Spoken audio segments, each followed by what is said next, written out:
제가 대학 시절 때 우리나라의 컴퓨터가 대중들에게 막 보급이 되기 시작했는데요. 그때 아이들 사이에서 인기가 있었던 컴퓨터 게임 중 하나로 프린세스 메이커라는 게임이 있었습니다. 하늘에서 내려온 10살짜리 소녀를 딸로 입양해서 키우는 게임인데요. 플레이어가 어떻게 키우느냐에 따라서 그 아이의 미래의 직업과 신분이 달라지는 그런 게임이었습니다.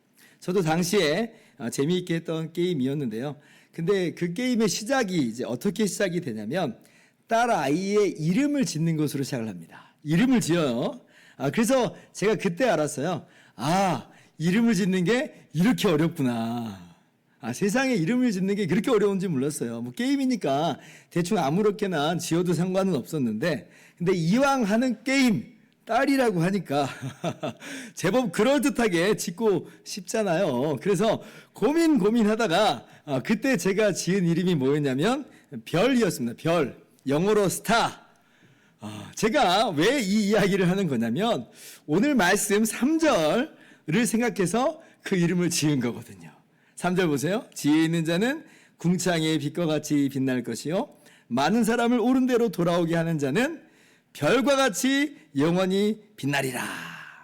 게임을 하는데 별 생각을 다 한 거죠. 별과 같이 영원히 빛나리라.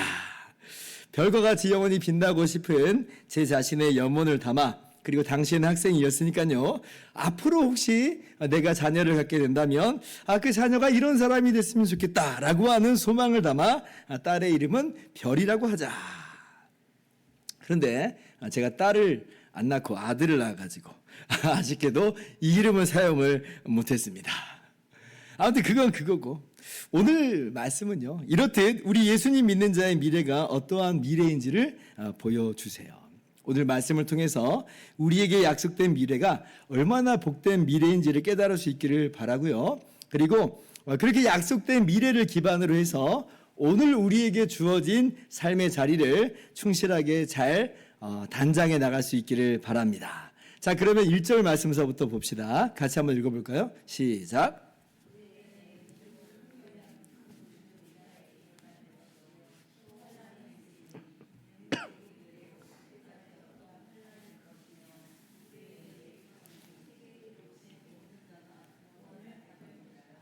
자, 오늘 본문 말씀은 그때에라고 하는 말씀으로 시작이 되죠. 그래서 이 그때라고 하는 말씀은 지금 다니엘 11장 끝부분에 연결된다라고 하는 그런 말입니다. 자, 그러면 지금 다니엘 11장은 어떤 상황이라고 그랬어요?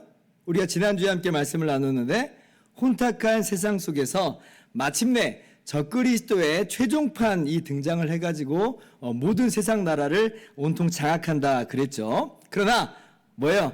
그 적그리스도의 나라는 영원한 나라는 아닌 것이고요. 11장 45절을 보시면 그의 종말이 이르리니 도와줄 자가 없으리라 그랬어요. 적그리스도와 그의 나라는 반드시 망하게 된다라고 하는 것이에요. 그런데 그 적그리스도가 아직까지 활동하고 있는 이 시기는 지금 어떤 시기라고 말씀하고 있는 거냐면 1절 말씀이 뭘 말하고 있어요? 우리 성도에게는 환난의 시기다라고 말씀하고 있는 거예요. 그때에 또 환난이 있으리니 그러잖아요. 환난이 있으리니. 그리고 이 환난이 얼마나 큰 환난인지 개국 이래로 없는 환난이라 말씀을 합니다. 다른 표현을 쓰자면 유사 이래 이런 환난이 없다라고 하는 것이에요. 그러니까 이 환난이 정말 어느 정도의 환난인지 가늠이 잘 안 되죠. 야, 세상에 어느 정도면 유사일에는 이런 환난이 없다라고 말을 하는가. 이 지구상에 얼마나 많은 환난들이 있었어요. 근데 그러한 환난하고 비교가 될 수 없는 엄청난 환난이 다가온다라고 하는 것이에요. 야, 어느 수준이길래. 그죠? 자, 그런데 주님께서도 마지막 환난에 대해서 이렇게 말씀하신 대목이 나옵니다. 마가복음 13장 19절 이하를 볼게요. 자, 이는 그날들이 환난의 날이 되겠습니다. 하나님께서 창조하신 시초부터 지금까지 이런 환난이 없었고 후에도 없으리라. 20절 같이요.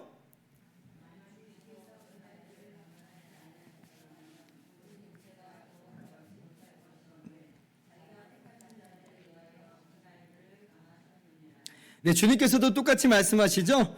창조하신 시초부터 지금까지 이런 환란이 없었고 후회도 없으리라.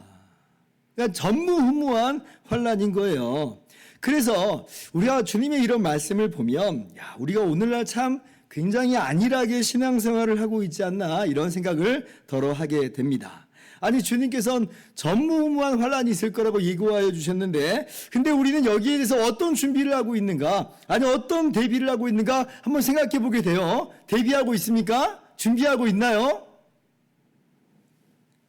어떤 마음 자세를 강하게 가다듬고 그래야 될진데 그런데 오늘날 우리의 모습은 대체로 어떠한 모습 같으냐 할 때에 물질 만능주의에 우리도 함께 매몰되어서 우리의 마음이 굉장히 풀어져 있는 것이 아닌가 하고 정신이 좀 바짝 차려지게 되는 것이죠. 오늘 우리가 다시 한번 우리의 마음을 강하게 좀 가다듬을 수 있었으면 좋겠습니다. 자, 그런데 주님께서 이어서 뭐라고 말씀하세요? 감사하게도 그런데 하나님께서 그날들을 감하셨다 그러죠? 그날들을 감하셨다.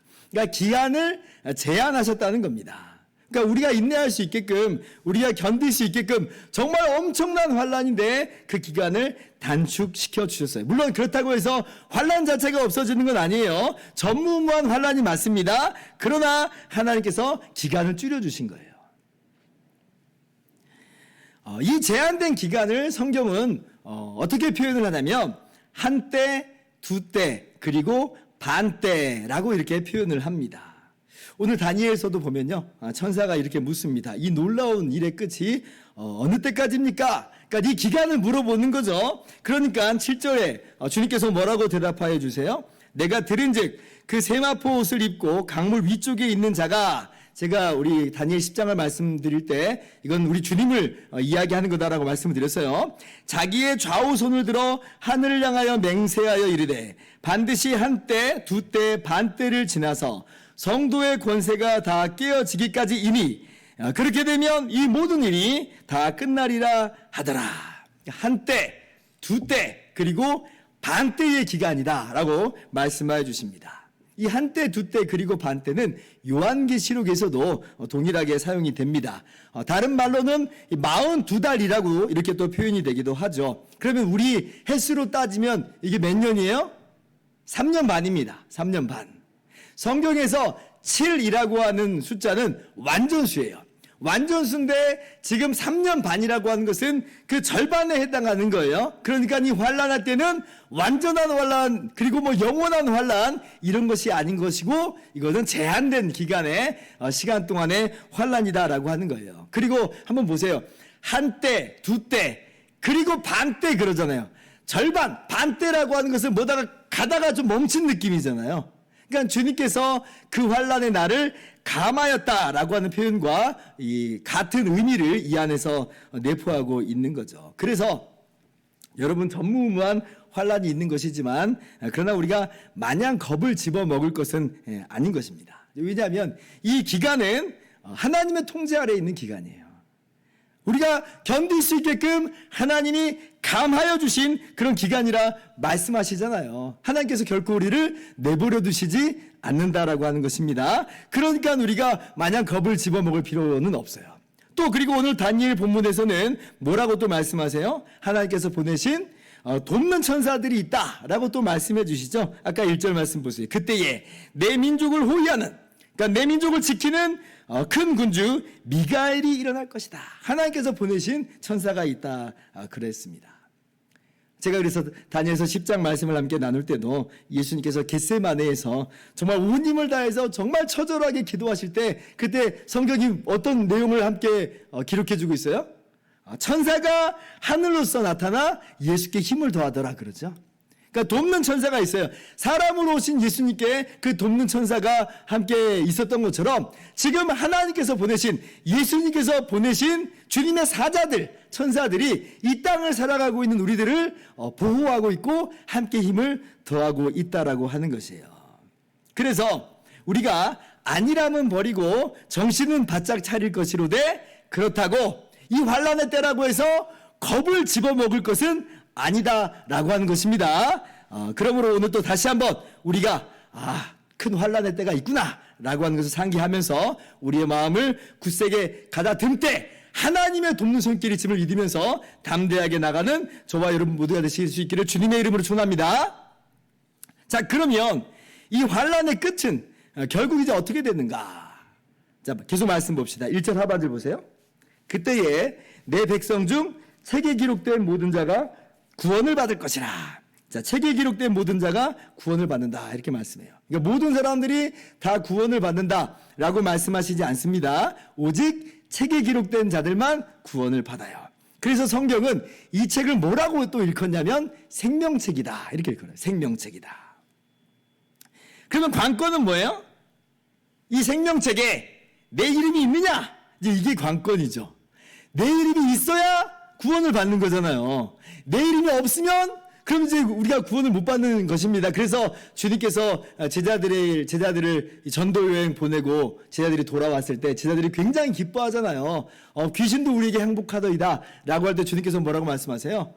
그것으로 기뻐하지 말고 그 정도로 기뻐할 게 아니라 하늘에 있는 하나님의 생명책에 우리의 이름이 너의 이름이 기록된 것으로 기뻐하라. 주님께서 그렇게 말씀하신 것이 이런 의미예요. 이 생명책에 이름이 기록된 게 정말 중요한 거예요. 이름이 있으면 할렐루야인데 이름이 없으면 그러면 망하는 거죠. 망한 거예요. 자, 그렇다면 어떻게 이 책에 우리의 이름이 기록되는 것인가? 어떻게 이 책에 나의 이름이 기록되어 있는 것을 우리가 알 수가 있는가 할 때 요한계시록을 보면요. 이 책을 이제 생명책이다 부르면서 더 구체적으로는 뭐라고 부르시냐면 어린 양의 생명책이다 이렇게 불러요. 누구의 생명책이야? 어린 양 대신 예수님의 생명책이에요. 이를테면 지금 어린 양이신 예수님의 장부책이다 이렇게 보시면 돼요. 장부책이다. 여러분, 예수님께서 6월절 어린 양으로서 주님께서 택하신 우리를 위해서 대신 십자가에 피 흘려 죽으셨죠. 예수께서 피 흘려 죽으셨어요. 여러분, 그게 뭐냐면 한마디로 어린 양 예수님께서 피값 주고 우리 사신 거예요. 사셔서 주님의 장부책에 이름을 적어 놓는 겁니다. 그래서 사도행전 20장 28절을 보면 하나님이 자기 피로 사신 교회 그래요.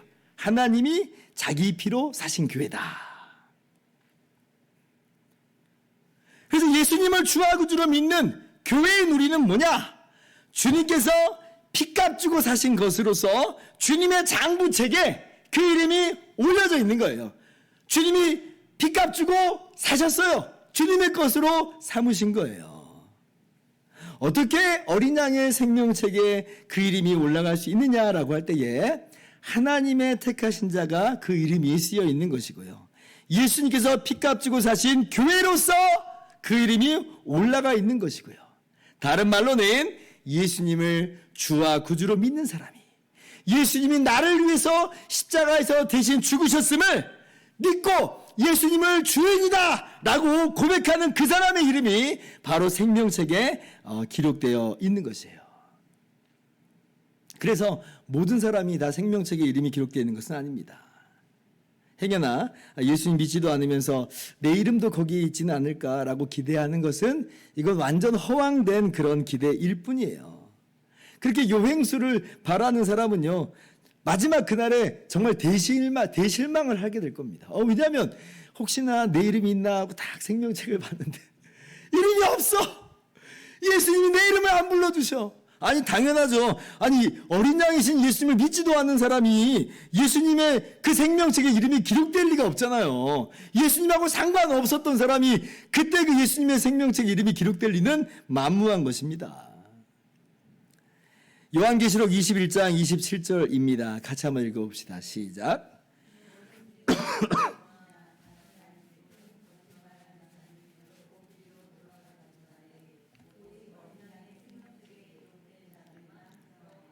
네, 어린 양 예수님께서 피값 주고 사신 교회만, 오직 어린 양 예수님을 주와 구주로 믿는 사람만 약속된 새하늘과 새 땅에 들어가는 것이에요.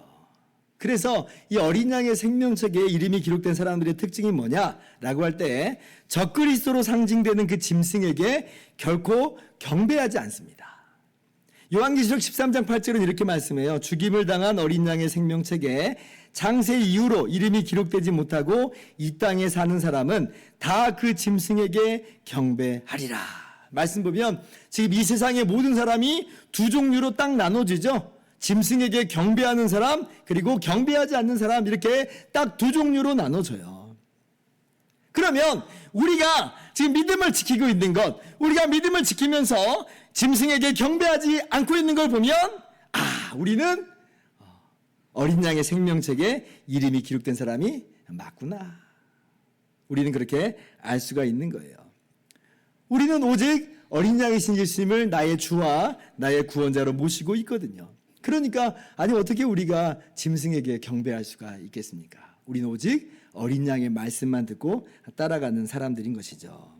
자, 그리고 그렇게 환난 중에도 정말 전무후무한 환난이 있을 때라도 끝까지 어린 양이신 예수님을 따르는 우리는 어떻게 된다고요?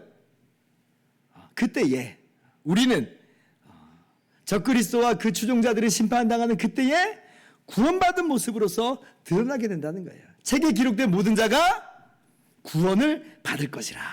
이렇게 믿으시기 바랍니다. 자, 그러면 우리가 받게 되는 그 구원의 모습은 구체적으로 과연 어떠한 모습일까요? 오늘 다니엘서 12장 말씀이 또 우리에게 잘 알려줍니다. 2절 이하를 봅시다. 땅의 티끌 가운데 자는 자 중에서 많은 사람이 깨어나 영생을 받는 자도 있겠고 수치를 당하여서 영원히 부끄러움을 당할 자도 있을 것이며 3절 같이요.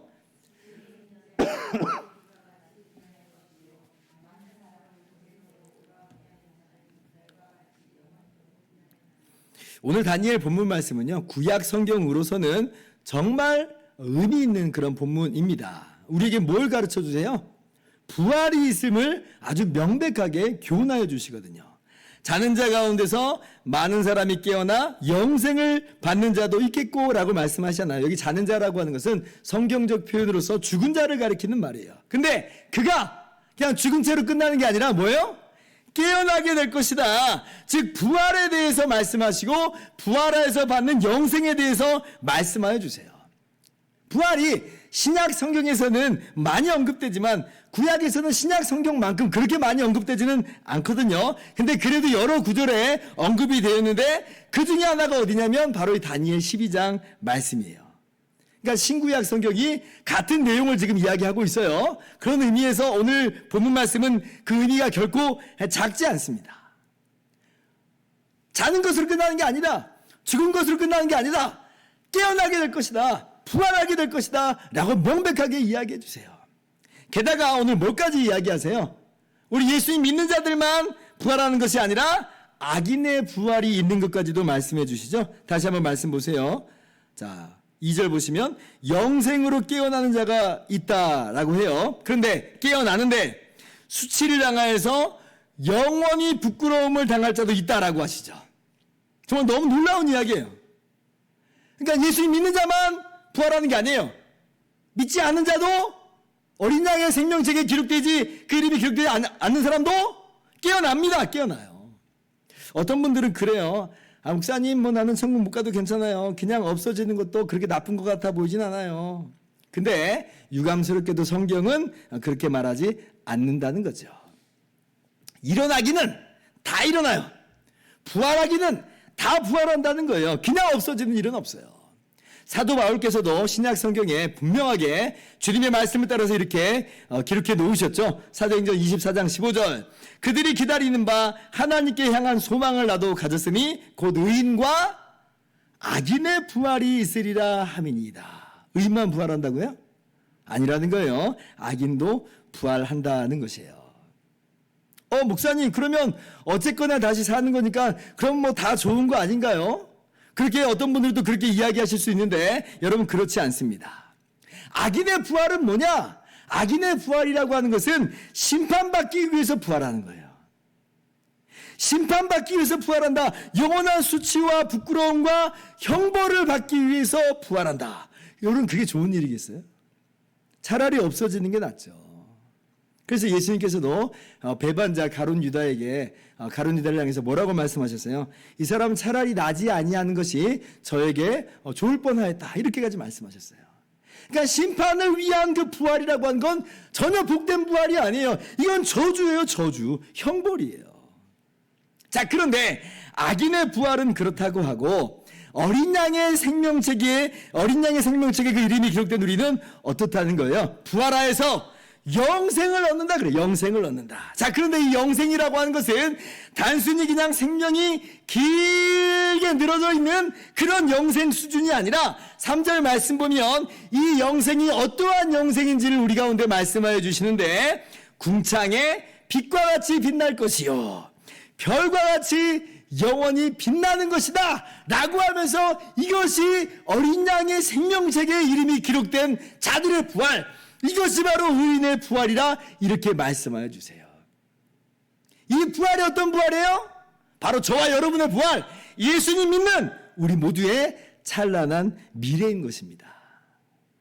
여러분, 하나님의 백성들이 이 땅에서 많은 고난, 때로는 큰 환난을 겪기도 합니다.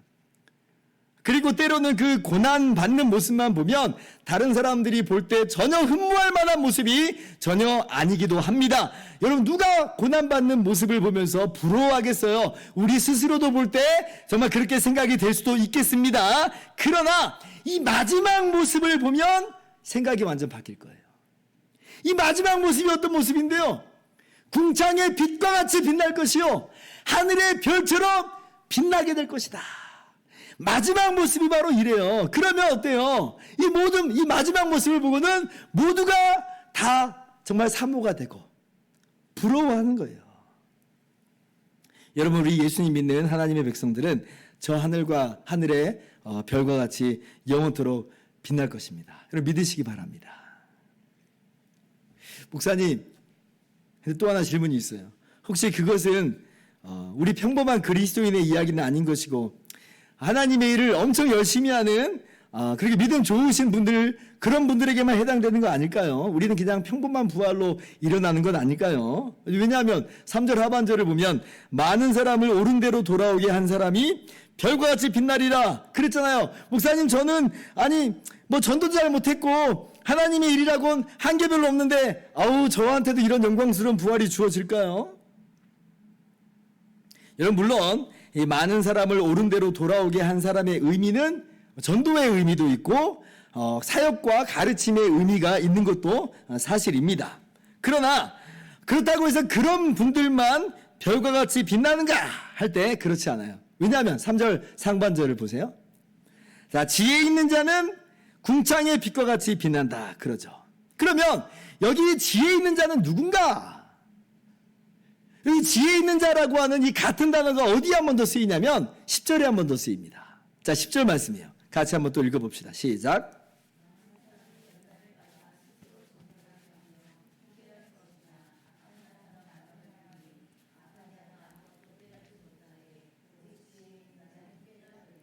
자, 계속 두 종류의 사람이 대조되고 있죠. 여기서는 악한 사람하고 누가 대조되고 있어요? 지혜 있는 사람이 대조되고 있어요. 자, 그러면 이 지혜 있는 사람은 어떤 사람이라는 거예요? 악한 사람이 아닌 거예요. 적그리스도에게 경배하지 않고 이 사람은 하나님께서 알게 하신 그 진리를 깨달아, 그 진실을 깨달아서 끝까지 믿음 지킨 사람, 환난과 고난 중에서도 예수님을 따르는 바로 그 사람이, 그게 바로 지혜 있는 사람이에요. 그럼 누구예요? 우리 모두. 어떻게 보면 굉장히 평범하게 보이는 것 같은 우리 모두가 사실은 진리를 따르는, 진리를 알고 진리 안에 거하는 우리 예수님 믿는 모두라라고 하는 것이에요. 그러므로 우리 끝까지 믿음을 지킨 우리들은요, 부활의 때에 별과 같이 빛나는 모습으로 영광의 부활을 맞이하게 될 것이고요. 이것이 바로 우리에게 약속된 찬란한 미래다라고 하는 것이에요. 물론 많은 사람을 옳은 대로 인도한 사람은 아마 더 반짝반짝 빛날 겁니다. 더 반짝반짝 빛날 거예요. 사도 바울께서도 이 부활의 영광에 대해서 가르쳐 주실 때 정말 각기 좀 다른 모습으로 일어난다라고 또 말씀도 하시거든요. 비유적으로 표현을 하시긴 했지만 이 고린도전서 15장 35절 이하를 보면, 자, 누가 묻기를 죽은 자들이 어떻게 다시 살아나며 어떠한 몸으로 오느냐 하리니 41절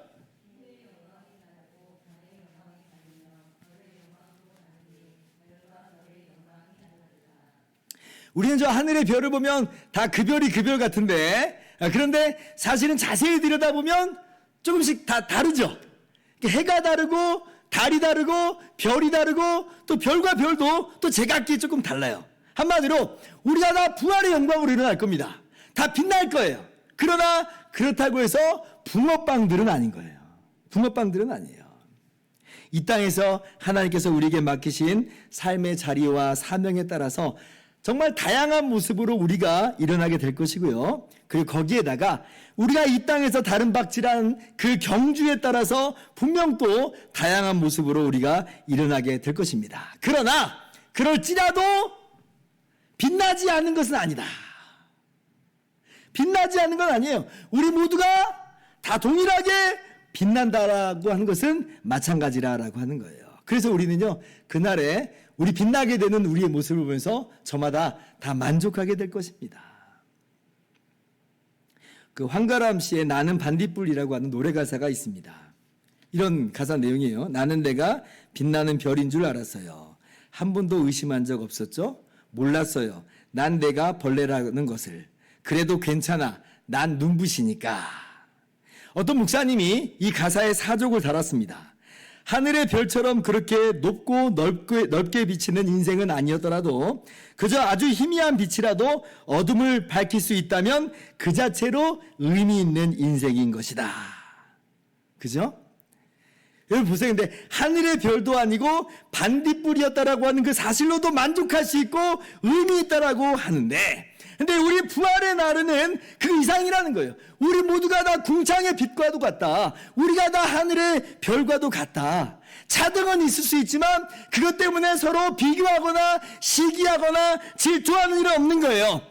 네가 이렇게 빛난 존재로서 나타나는 것에 대해서 만족하는 것이고, 그래서 기쁨으로 더 아름답게 빛을 내면서 하나님을 찬양하는 모습으로 우리는 그 앞에 서게 되는 것입니다. 이게 뭐냐? 이것이 바로 우리 모든 믿는 사람들에게, 우리 모든 성도들에게 약속된 찬란한 미래라는 거예요. 기대가 되십니까?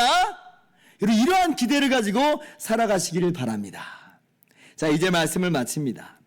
그러므로 우리가 어떻게 오늘 우리의 삶의 자리를 꾸밀 것이냐라고 할 때, 첫째로는 이 한때, 두때, 반때의 시간 동안, 어떻게 보면 큰 환난의 시간 동안 믿음을 지키는 것으로 여러분의 삶의 자리를 꾸며나가시기를 바랍니다. 사람들이 우르르 몰려간다 할지라도 우리는 그 시대의 조류에 마냥 따라가서는 안 돼요. 그 길이 어떤 길인지를 볼 수 있어야 되고, 그 길이 어린 양 예수님의 길이 아니라고 한다면, 주님을 대적하는 길이라고 한다면 우리는 그 길로 따라가는 사람들이 아닌 것입니다. 사람들이 간다고 해서 가는 것이 아니라 우리는 오직 누구의 음성을 듣냐면 어린 양 예수님의 음성을 듣는 주님의 양들인 것이죠. 이게 정말 참 지혜입니다. 이러한 지혜로운 삶을 살아가시면서 믿음을 지키시기를 바랍니다. 인내하시기를 바랍니다. 두 번째는 더 나아가서 많은 사람을 옳은 대로 돌아오도록 지금부터 어둠 속에서 빛을 발하면서 살아가시기를 바랍니다. 왜냐하면 우리는 빛날 것이기 때문에 그래요. 아니, 우리가 빛날 것이면 그때만 빛나겠어요? 그때 더욱더 찬란하게 빛나겠지만 이미 우리는 이 땅에서 살아가는 동안부터 빛나게 되어 있습니다. 왜냐하면 우리는 별들이니까요. 우리 주님께서 제자들에게 이렇게 말씀하셨죠. 너희는 세상의 빛이라. 이미 빛이 되었다 말씀하셨잖아요. 그러면서 마태복음 5장 16절, 이같이 너희 빛이 사람 앞에 비치게 하여 그들로 너희 착한 행실을 보고 하늘에 계신 너희 아버지께 영광을 돌리게 하라. 여러분, 이것이 우리의 삶의 자리예요. 큰 환난의 자리, 시간이고 어두움의 시간이지만 우리는 빛인 관계로 우리는 빛을 내는 사람들이라는 거죠. 많은 사람을 옳은 대로 인도한 사람들입니다. 우리의 착한 행실로 빛을 비추는 사람들이에요. 사도 바울께서도 동일하게 말씀하십니다. 에베소서 5장 8절입니다. 같이 읽습니다. 시작.